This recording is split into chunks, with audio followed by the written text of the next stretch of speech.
as Drew said, I'm Brenda Jackson Abernathy. I chair the history department at Belmont. I've been there for about 10 years. And when you have a structure like the Belmont Mansion on your campus, it's almost impossible if you're a historian not to become involved with it, at least in some way. I was introduced to Adelicia Acklen when I first arrived on the Belmont University campus in August of 2003, so just about 10 years ago. At that time, we were smaller. They had a welcome dinner for all the new faculty in the mansion.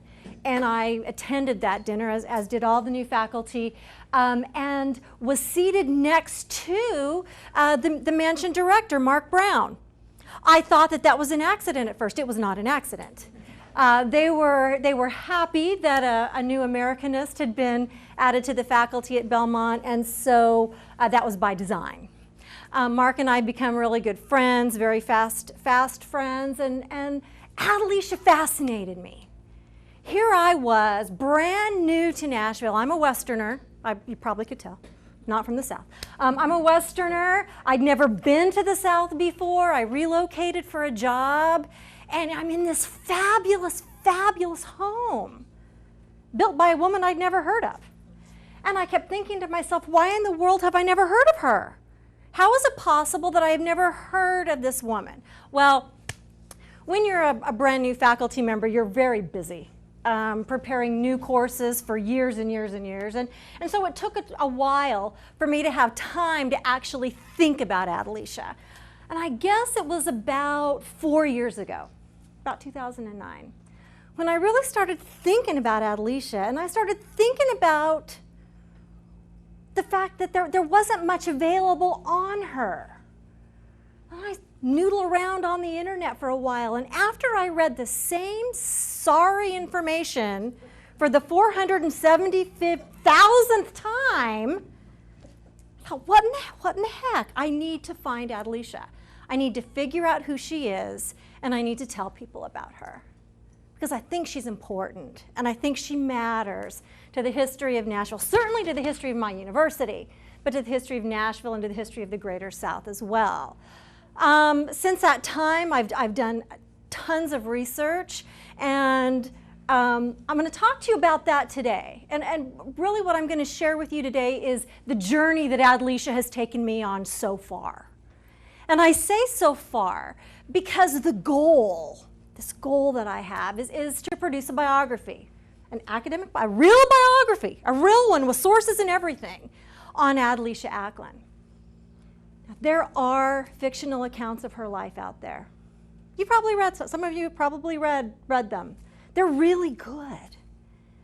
And I just get so annoyed. Let's just lay it out there. When I think to myself, I wish I could fictionalize. I wish I didn't have facts to write my book. Wouldn't it be great if I could just pull in all of this information? But I can't. Right? I can't say, and then Adelicia said, and put something on the page if I don't know that she said it. So those volumes are wonderful. Historical fiction is great. I wish I could write it, but I'm a trained historian, so I don't seem to be able to do that, and I hardly get to read it anymore. So what I want to talk to you guys about today is this journey. And my slide doesn't show up very well, but the title of this talk is In Search of Adelicia Hayes, Franklin Acklen Cheatham, A Journey.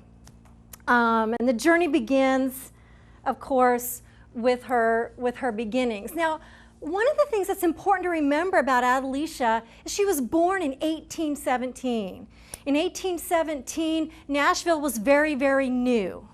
Others of my colleagues in the history discipline get irritated with me when I use the word frontier. I can't help it. It was still frontier here. It was very new here. There were all kinds of opportunities to be had in Nashville, regardless of your occupation. Well, if you were a man, regardless of your occupation, and that's why Adelicia's father came here and established himself in Nashville as a young lawyer in about 1808 or so. Adelicia was born on the frontier, but into a wonderful environment. I'm into a very well-connected family, into a large, loving, happy family, and you would think there would be all kinds of information available to tell me the story of her life so I can tell you. The sad truth of the matter is there isn't. There isn't a large hunk of source material. Of course, hunk is a technical term, right? Large hunk of source material. There isn't. When I started this quest in 2009, I went to Mark, my friend Mark Brown at the Belmont Mansion. I said, okay, I'm ready. Give me that collection of documents.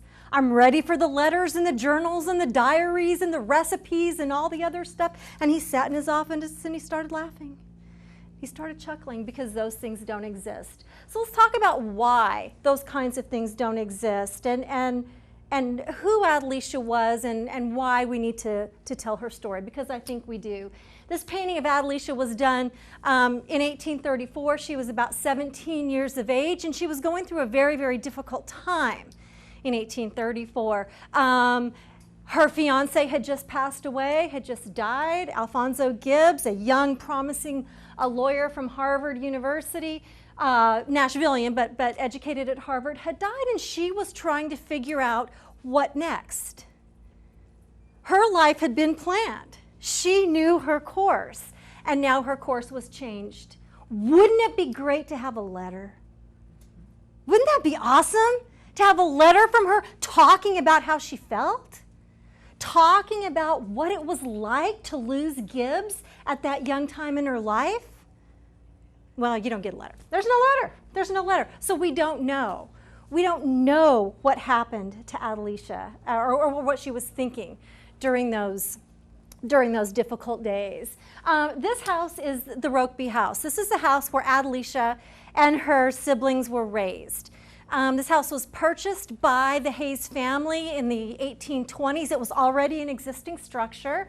It was down kind of where Methodist Publishing is now, sort of, kind of. In that area. It was already, as I said, it was already there. It was a huge property. 2 640 Revolutionary War grants made up the property that Judge Childress sold to the Hayes, and this is where they grew up. This is where they lived, and this is one of the very few photographs that you will find of this structure. It was torn down decades ago. It did remain in the family for into the 20th century. But it's no longer with us either. So any of those wonderful documents that we're looking for that might be stuck in attics or closets or trunks are gone. Those are gone as well. So when you pass things on to your families, your children and your grandchildren, tell them not to throw them away, right? Put a big red bow on it and say, this is important. These are things that our family is going to want to keep, okay, because those are the things that we don't have. Adelicia's life has to be Scotch taped together. The only thing I know about their life at Rokeby are the little snippets of Nashville Yesterday's kinds of newspaper articles that still exist. Apparently, this was a wonderfully happy home, lots of parties, they had lots of kids, but we don't know. We don't know exactly what happened here.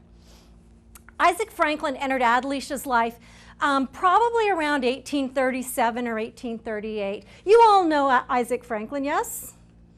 You all know Isaac Franklin? Isaac Franklin was probably the, was the most successful slave trader in the United States. Certainly his partnership, Franklin and Armfield, was. In the early 18th century. He's from this area. His father, James Franklin, was one of the earliest settlers to Sumner County, to Gallatin. James Franklin arrived here with Caspar Mansker in 1780. So Adelicia's roots, by marriage and otherwise, go back to the very, very beginning of the founding of our area. Isaac Franklin, one of many children, again, who grew up on the frontier, fought in the War of 1812, and was a very successful, established gentleman by the time he and Adelicia made their acquaintance, because that's how you say it, right, in the 1830s. By the time they made their acquaintance, there are lots of stories about how 22-year-old Adelicia Hayes caught the eye of about 50-year-old Isaac Franklin. I think he looks kind of dapper. You know, I'd go to dinner with him. I mean, I think he looks kind of nice. Probably through family associations is the way that the two met. There are some stories that she was a very brazen young woman and wrote in the guest book at Fairview that she liked the house and set her cap for the master. I don't think she did that. I don't think she did that. She was raised too well to do that. I don't think she did that. But they did make acquaintance, and they did marry in 1839 at about the same time as I suggested to you that this painting of Franklin was made. And they lived here at Fairview in Gallatin, which at one time was a wonderful, magnificent home, lovingly restored in the 20th century by Mr. and Mrs. Weems, and now isn't. So this is why we have old pictures of Fairview. You all know, right, that Fairview is no longer even listed on the National Register of Historic Places. It's been removed. So we're just going to use these old pictures. Fairview was not built for Adelicia. Isaac Franklin began construction on Fairview in about 1835 or 1836. He was doing really well. He wanted a wonderful home for himself. Fairview was completed in about 38 or 39, and this is where they lived. Now, again, we don't have source materials. We have wonderful things like the nomination for the National Register of Historic Places. That nomination survives, but we don't have construction plans. Wouldn't that be cool? We don't have letters from Isaac Franklin. Isaac Franklin was very much focused on his business. So any correspondence that Isaac Franklin ever wrote that survived has to do with business. We don't know how he felt about his young bride. We don't know how he loved his home. We don't know any of it. We have to guess and we have to surmise. I have to guess and I have to surmise, and then you can read about it once I figure it out. Because that is the goal. That is the goal. Franklin and Adelicia had 4 children. Their son died in infancy. They had 3 young daughters. In this picture, Adelicia, Emma, and Victoria. And these children, you know, it would be wonderful to know more about these children, about how they grew up. They grew up splitting their time between Fairview in Gallatin and between the Plantations, where the Franklins spent about half of the year in Louisiana. We know that Isaac Franklin was planning to build a schoolhouse on his Louisiana property so his children could be educated on the property, and he was not able to do that. He died previous to that opportunity taking place. Adelicia and Victoria, the 2 oldest, died very young. Well, all of these little girls died very young, which is such a sad circumstance. And when we think about, is Adelicia Acklen's life important? Is she someone we need to study? And this is what people have asked me. Brenda, they say. And then, you know, when that tone, you know you're in trouble already. Brenda, is another biography on a wealthy Southern woman necessary? To which I respond, yes, it is. Yes, it is. When it's this woman, when you look at her life, at her legacy, at all that she left behind, and at all that she meant to her community at the time, yes, it absolutely is. All 3 of these little girls would pass before their 11th birthdays. All 3 of them. So she's having a pretty tragic life already. Lost a fiance, lost a bunch of kids. Not to mention the loss of Franklin. Isaac Franklin died in 1846 on the Louisiana property, probably of typhoid or some other fever. Fevers were very, very common, especially in the summer, especially in Louisiana, but here in town as well. So Franklin died in 46. And if you think about this picture, this painting of him, painted just 5 years after the other painting that I showed you, you see a difference in the man. Now, do we know if he was having health conditions? Wouldn't that be great information to have? We don't know. but we have to surmise he certainly does not look like the same individual that he did in that painting that was painted just 5 years previously. Something was going on with Isaac Franklin. We don't know what it was, but something certainly was. As I suggested to you, he died on the property in Louisiana and was brought back home to Gallatin, where he was buried on the property. His 2 oldest daughters died within weeks of his death. The life is tough. I would love to have one diary from her just telling me how she feels, just talking about all that's going on in her life at this time. But she doesn't. She doesn't. Well, she may have, but it doesn't exist anymore. I have a theory on that. I'll share that later. This is Adelicia about a year before Franklin died with, you can't see it very well, with her favorite horse, Bucephalus. She was quite a horsewoman, enjoyed riding an awful lot, and did an awful lot of it. One of the things that I think is so interesting about these early to mid 19th century figures is probably all of you have seen the paintings of Adelicia that exist, or pictures of them, yes? Probably. There are maybe 6. But we think we know her, right? We know what she looks like. We have a familiarity with her. Think about that for a second. Think about all the digital pictures that you get in your email in 1 week. And of her, there are maybe 6 paintings total. Isn't that fascinating? Just something to think about. The time, the differences in time, the way that we have familiarity now, and they certainly would have had a different kind of familiarity in her day. As I mentioned, and as you probably know, Adelicia and Franklin spent about half of the year at their Louisiana properties. These properties were extensive. They're right here on the map, right here. These plantations is pink square.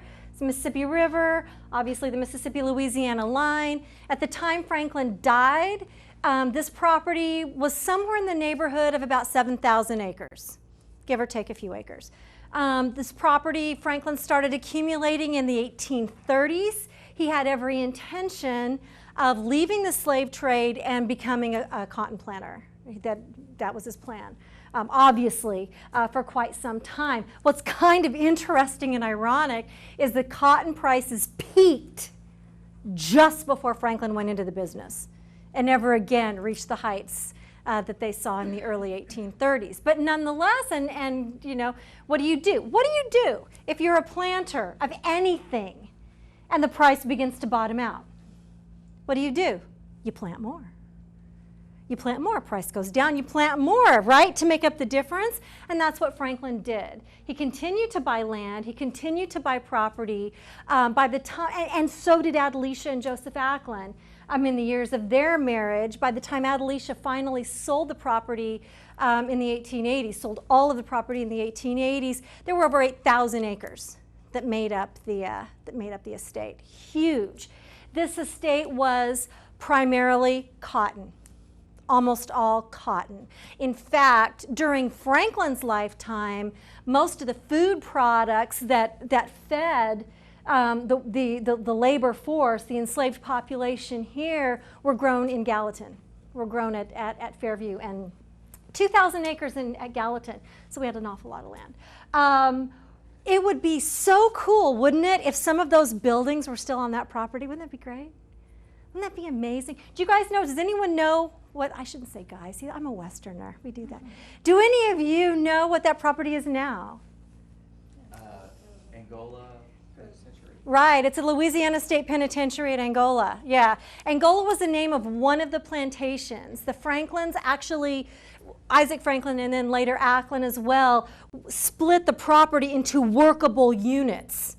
There's no way 7,000 acres is a workable unit. So there are separate plantations, many of them, over the course of the years. And later, the Louisiana State Penitentiary system purchased this property. What's kind of interesting, let me do this. This is an aerial view of the property now, and I'll tell you, it's very cool that it's still one big hunk of property. I mean, you can kind of get a feel for what it was because it is. Does that make sense? When you visit there, I mean, if you don't like prisons, don't visit there. You know, not that I like prisons, but I mean, but when you visit there and tour the property, you really do get a feeling of how vast this property was, of how huge these plantations were. Angola today, this is just a little sidebar for Angola. Angola today is still an agricultural property. They still grow almost all of the product that they serve. I think that, what did they tell me? They support each prisoner. They only pay like $1.87 a day for food because they grow the rest there. So it's really quite a place. Very interesting place. And Franklin had numerous, like I said, numerous plantations here. The first plantation house, I'm going to trip over these wires. The first plantation house was located right kind of in this area. These are the modern day levees. The levees were pushed back a little bit in the day, but the first house was here. It was the Bellevue plantation.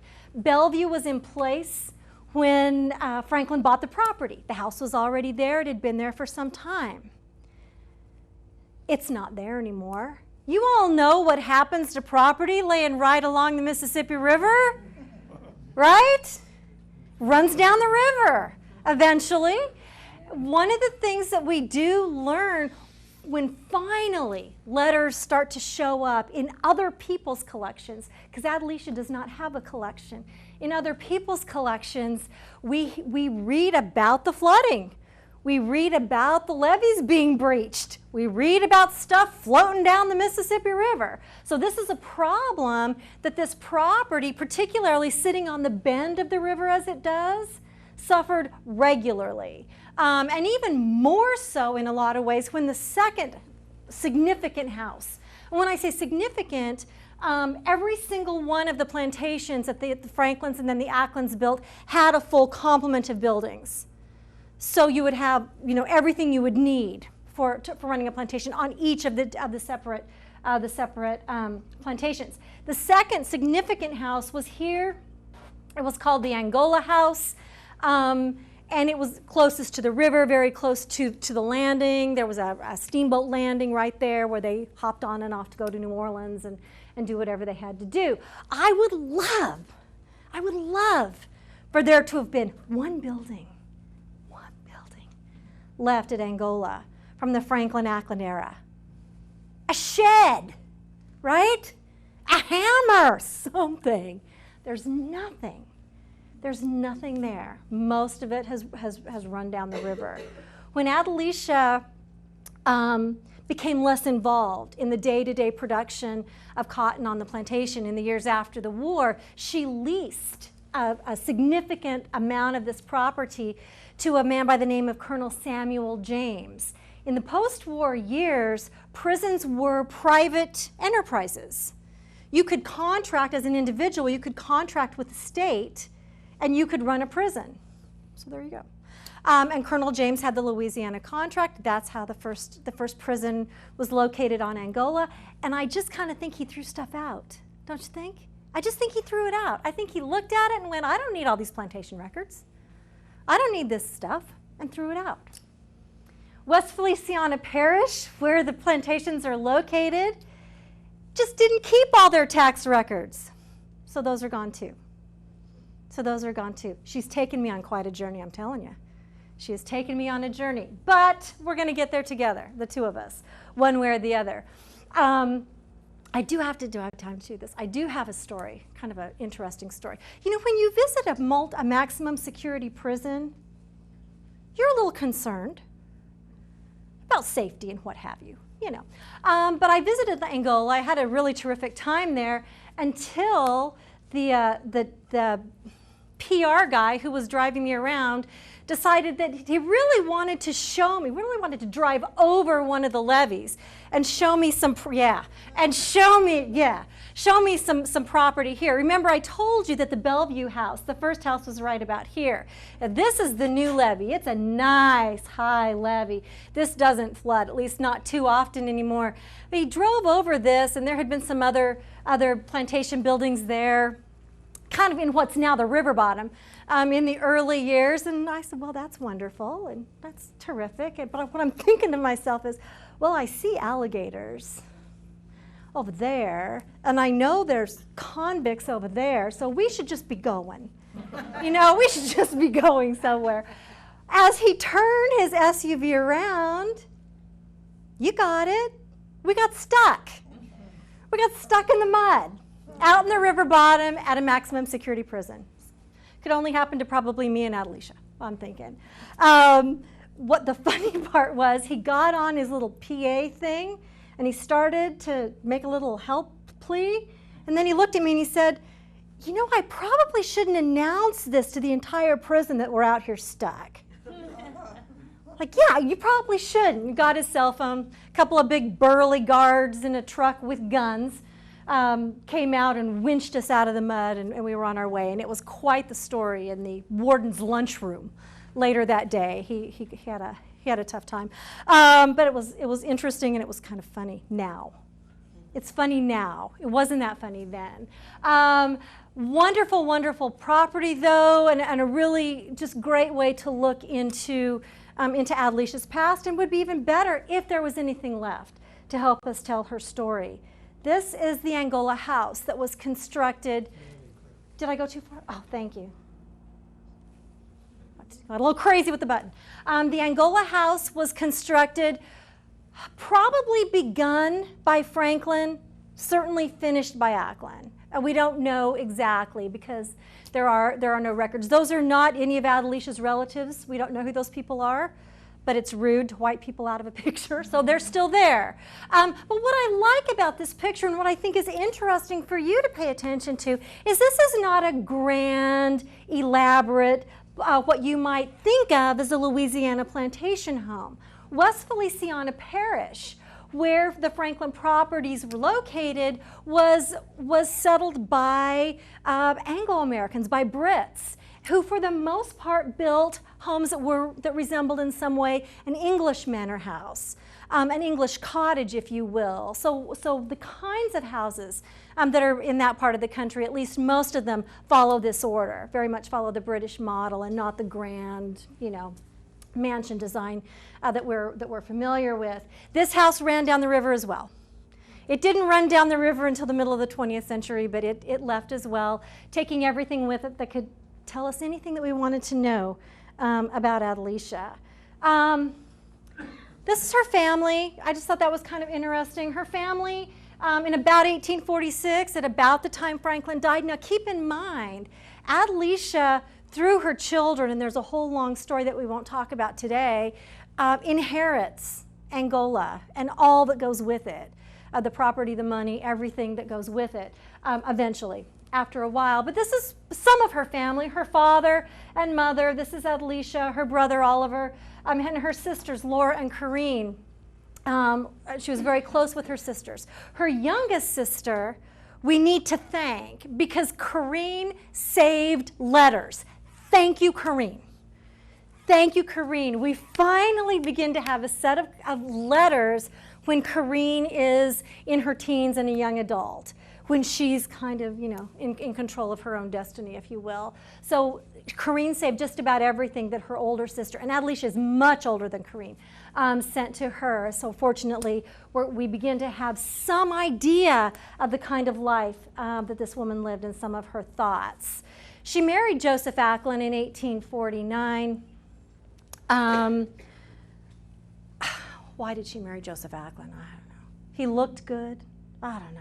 Joseph Acklen was very well connected. He was a grandson of John Hunt, the founder of Huntsville. He was a lawyer. He was the district attorney, U.S. district attorney for Madison County in Alabama under 3 presidents. He wasn't terribly wealthy, but they were about the same age, and they were a good match at this time in her life. She needed somebody to help her take care of all those plantations, and Acklen proved to be very good at that.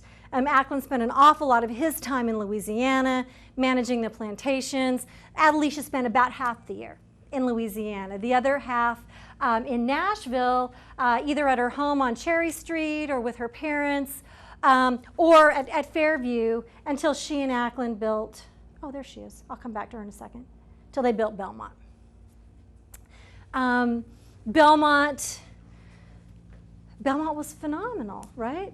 You've all been to Belmont, to the mansion. Belmont's wonderful. Belmont was built in the late 40s and into the early 50s, and it was the home in Nashville, one of the largest home of its kind. This painting of all of the grounds was done in 1860, prior to the war, when everything was the most beautiful and the most splendid. And kind of what I love this painting. Oops, sorry. Gosh.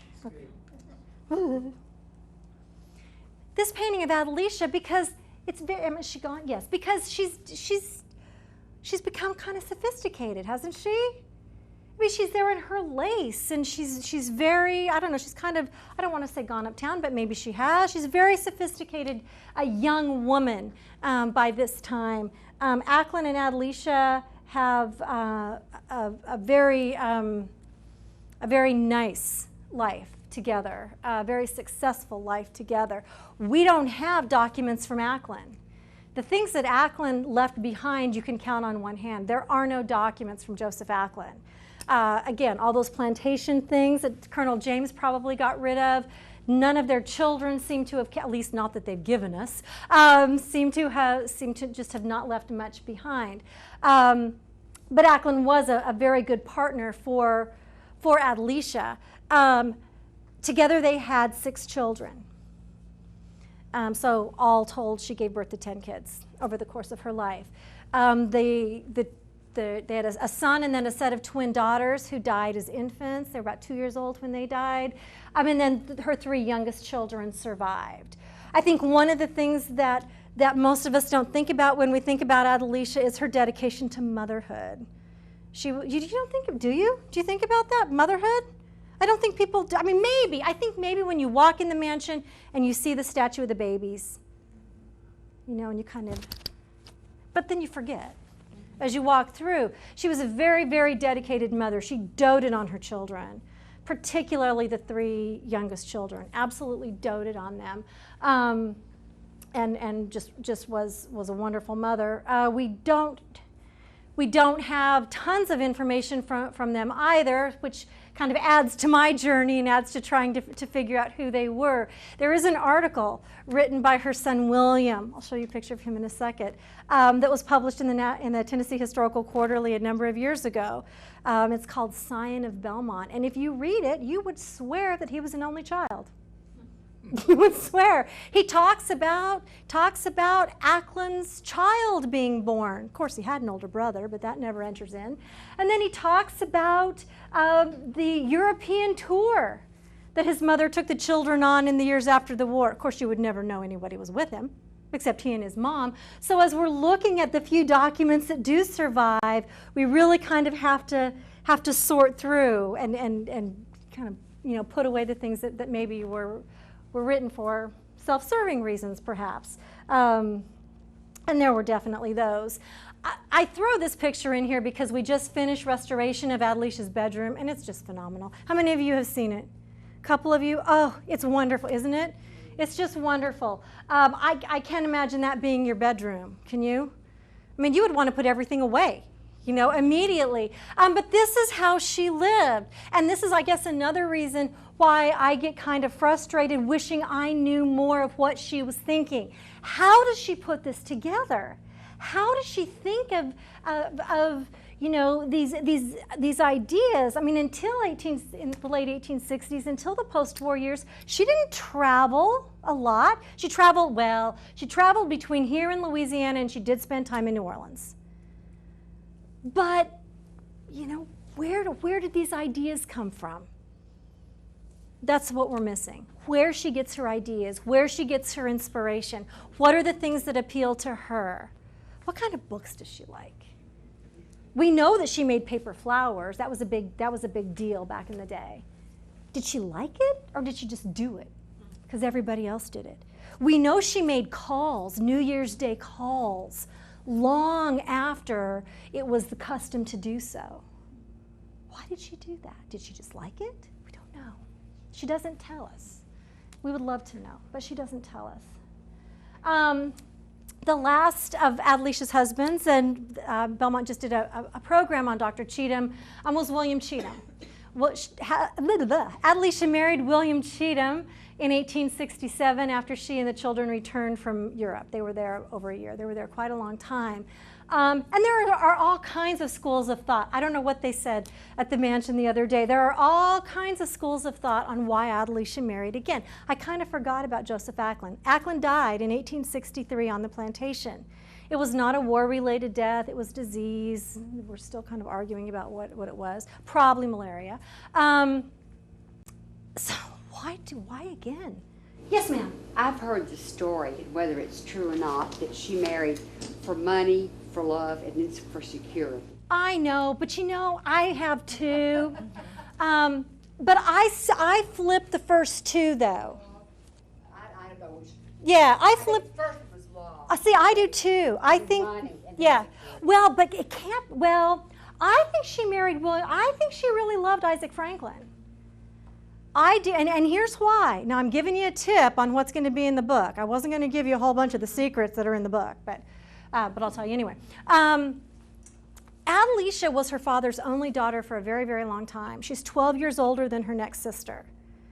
He absolutely doted on her, gave her an education in Nashville when an awful lot of girls were not getting an education, was one of the founding board members for the Nashville Female Academy. They were very close. I think an older man appealed to her. I think Franklin was love. I think Acklen was necessary. Who's going to run these plantations? I think. Because they were apart all the time. I mean, if that one was for love, there's not a lot going on there. And I think Cheatham was for appearances.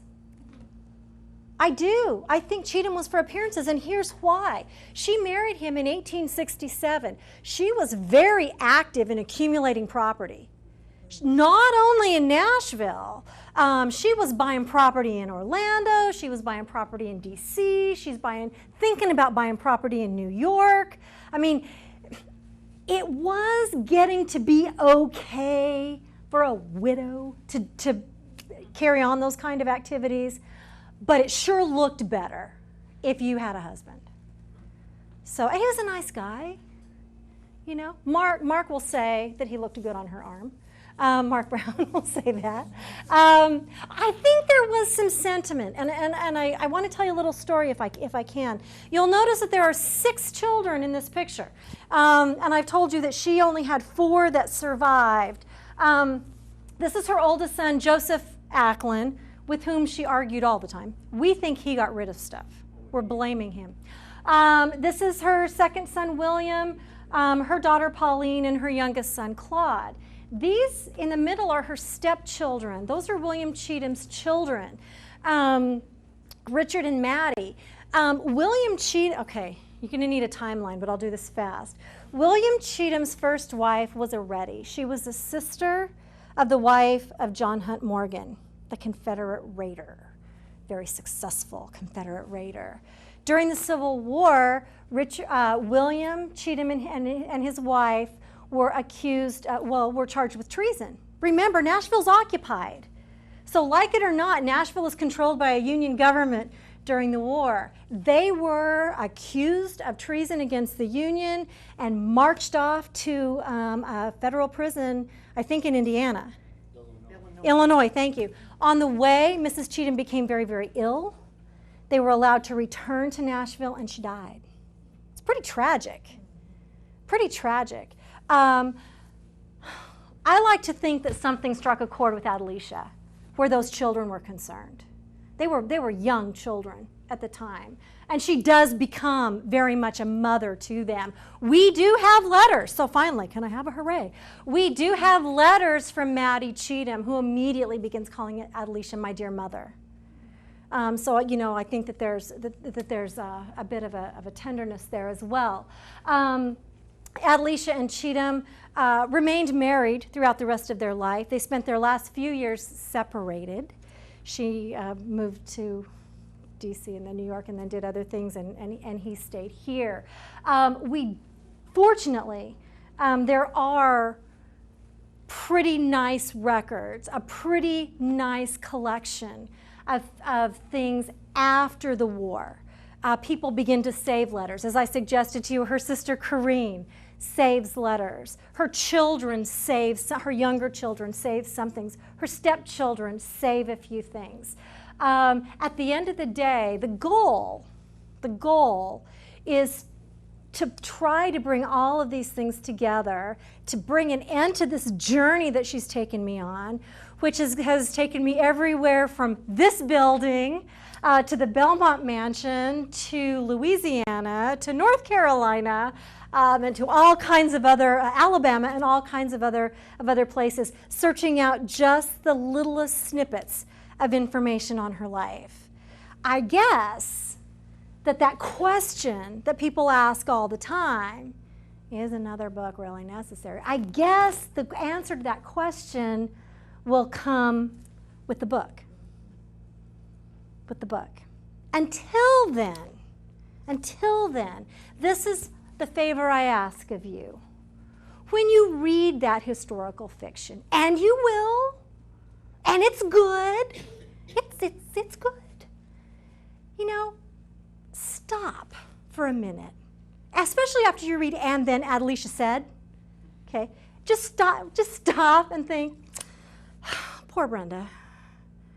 Poor Brenda doesn't have any of this information. And then turn the page. Then turn the page. It's a story worth telling. And hopefully, at the end of the journey, there's a good story for all of you to read.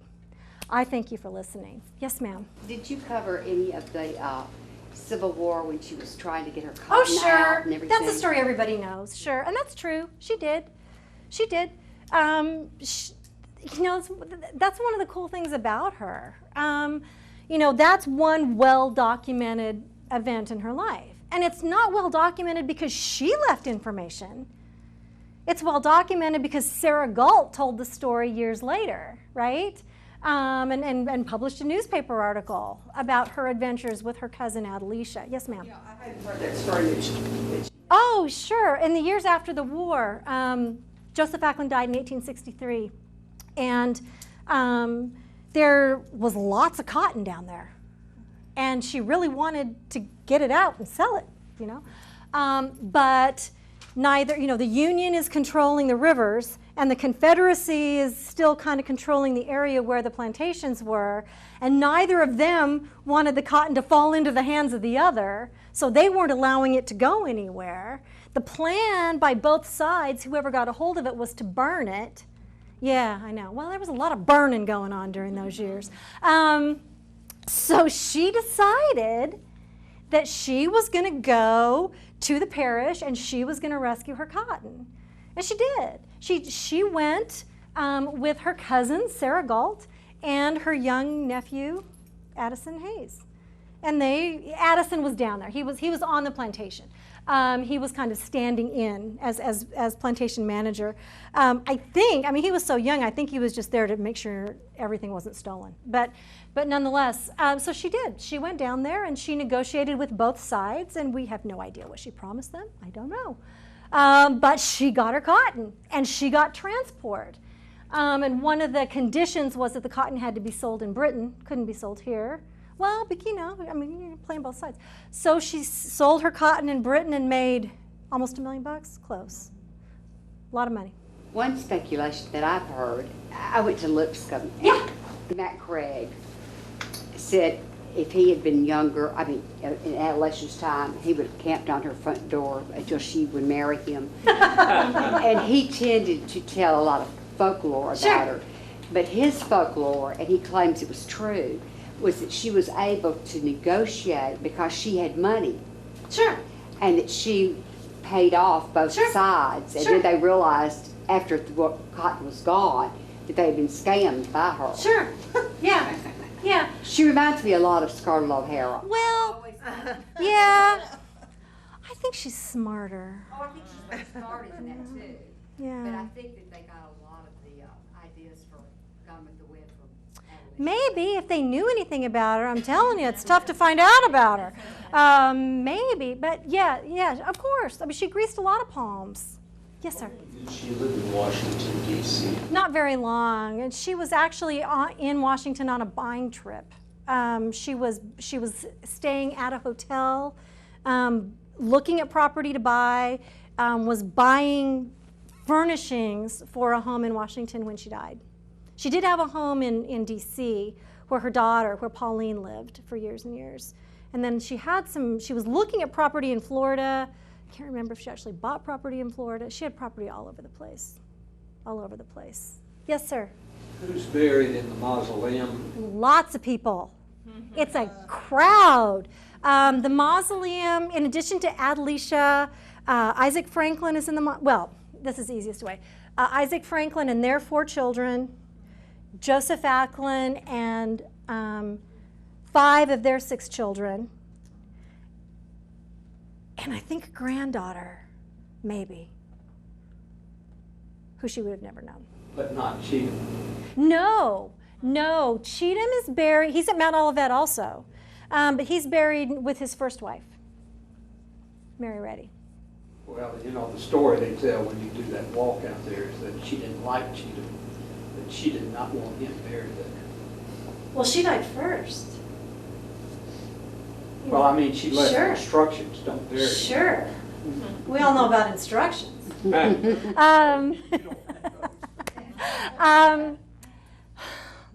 You know, who knows what happened with them? I think that, like I said, I think that that they married for appearances and maybe some other reasons, and it just kind of wore out. So where is Cheatham? He's at Mount Olivet with his wife Mary. Yeah, he's out there. Right here. Yeah. Oh, yeah. She didn't stick him in some pauper's grave anywhere. Right. Front and center, big stone, big, not as big as hers, but yes, ma'am. What's the circa date of that one? How old was she there in that picture? That's probably that's mid-1770s. So she's in her 60s, late 60s probably. Does that have the name of the photographer? Yes, it's Giers, G-I-E-R-S. Yes, sir. The earlier portraits of her, Yes. do you know the artist, who the artist listed those? We do. I don't have it with me, but we do. Yeah, most of them. Washington and William Bogart Cooper. Both of them? I think the equestrian is William. Is it? Yeah. When you read things about her online, the phrase that I always see gets thrown around is that she was the richest woman in the world for Yeah. a time. Is this a true statement? Or prove it. Can't really prove it. No. Yeah. She was, I mean, what I like to suggest is that she was, you know, until you have a list, I mean, that's a historian in me, right? Until you have a list. She was among the wealthiest individuals in the United States, certainly. She wasn't the wealthiest, and she wasn't the largest property owner in Louisiana, and she wasn't the largest slaveholder in Louisiana, but she was in the top 10. She was probably in the top 5 in Louisiana. In terms of women, that's a whole new story. But the records are kind of, so among. It's one of those great historian words. Yeah, you know, how would we know? And again, like as I was suggesting to you before, with all the tax records gone, with all the money information gone, with all the financials gone, we don't know. We just don't know how much money she had. That would be nice to know. We don't know. She sold the property in Louisiana for $100,000 in the 1880s. That was a deal. She was unloading it by that time. She didn't want it anymore. She certainly could have sold it for quite a bit more than that. But she sold all of it to Colonel James at a discounted price. He was already there. So she could have, yes, ma'am. Tried to advise with Mount Olivet about their interpretation of Adelicia during the tour. No. Should I do that? What do they say? I think it would be very helpful because you are talking about facts, and what we hear on that tour often is quite made up. Colorful? Would they want to hear? Well, we'll see. Yeah, when I'm done with the book. When I'm done with the book. You get that on tours everywhere. That's why I can't go on tours of places anymore, you know. Yes, sir. You know, that's a tour that comes up every year, so Yes. more and more people are being exposed to misinformation. I Yes. think that should be helpful and give them some guidance. I'll see what I can do. I ran a facility where I had to train people with the interpretation. Every one of them had to make up a story for something because they didn't understand the technical area. And I'm sure that the same thing is happening. Sure. It's only, you know, if you don't understand it, you make up something that will explain it to you. Sure. And then you explain it to somebody. Right. Yeah, and you know, lack of source information. I mean, you have to fill the tour, so you come up with stuff to talk about. You have to fill up your fictional, historical fiction book. Believe me, like I said earlier, I would love to say, and then Joseph Acklen said to Adelicia, and then something real mushy. But I don't know that he did. I mean, I would guess he did at some point. But so I can't. That's the hard part for me. Yes, ma'am. Have you found out who bought their house or what happened to the house after Adelicia died? Which house? Belmont. Oh, the house was sold. The children sold the house. Isn't that right? The children sold the house to two young women who opened a school. It was the precursor to the precursor toward Belmont. Mm-hmm. Yeah. Yeah. No, they did that. They sold it and threw everything away that I want. Dastardly. Yes. About when was it sold? Late 1880s.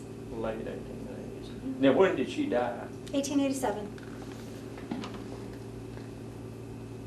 7 years old. So how much in that mansion is hers? Lots.